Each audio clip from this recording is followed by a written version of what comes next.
Vamos lá então, gente, né? Tentar explicar como que o spin entra nessa jogada aí, nessa história da ligação covalente, né? Bom, como eu disse no finalzinho do último vídeo, até agora a gente ignorou o spin, né?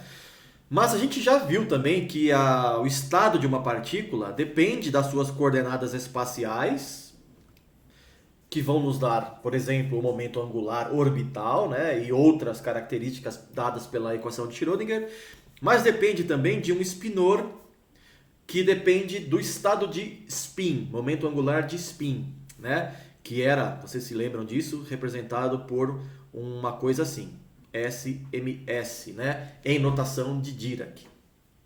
Isso é um spinor, né?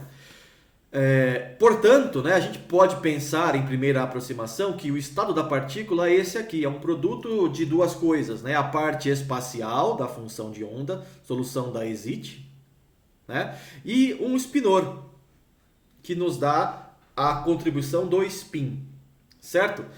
É uma aproximação, né? Se você quiser, se existir, por exemplo, um acoplamento entre spin e posição, né, spin órbita, que isso é chamado, daria para tratar o problema da mesma maneira, como uma combinação linear de vários estados possíveis desacoplados. Não vou entrar nesses detalhes, tá? Porque o argumento não muda muito, mas apenas para dizer que esta aproximação aqui, que é simples, já dá conta de explicar, tá bom?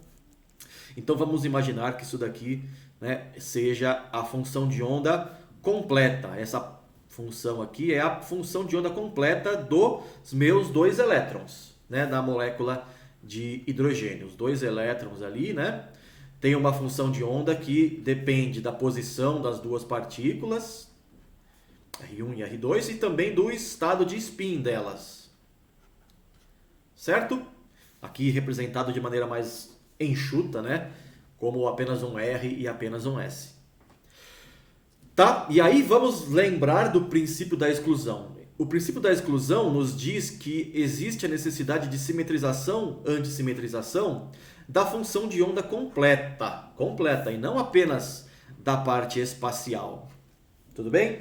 Então, mesmo que a parte espacial seja simétrica, né, isso você tem que garantir que esta função completa aqui seja antissimétrica para elétrons, né? Essa daqui, ó, esta primeira parte aqui, o psi de R, é a parte espacial, que é aquela que a gente veio trabalhando até aqui, certo? Que a gente encontrou anteriormente. Esta é a parte espacial. Como a gente viu no finalzinho do último vídeo, eu tenho que ter a parte espacial simétrica para garantir que exista ligação química. Então, né, psi de R tem que ser simétrico, certo? Que é a parte espacial. Mas a função de onda completa, que é este produto aqui, tem que ser antissimétrica. Tudo bem? Caso contrário, né, você não teria a molécula. Os elétrons tenderiam a se afastar e aí os prótons acompanham os elétrons e acaba não formando molécula nenhuma. Tá? Então vamos ver, né? Ó, eu tenho que ter isso daqui antissimétrico, que é a função de onda completa. Esta primeira parte aqui é simétrica. Portanto, né, para que tudo seja antissimétrico, o spinor tem que ser antissimétrico. Concorda, gente? Né? Porque quando eu troco as partículas de posição, né, a função de onda resultante, né, ou seja, né, se a função é antissimétrica, depende de R1, R2 e dos spins, né, S1 e S2.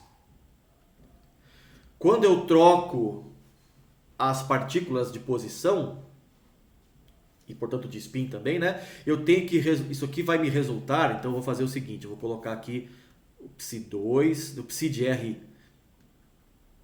R2, volta aqui, ó, R2, R1, né, S1, S2. Quando eu troco as partículas de posição, tem que mudar de sinal. Então vai ter que me dar aqui, ó, psi R1, R2, aqui, perdão, aqui eu coloquei errado, né, ó, S2, S1 também.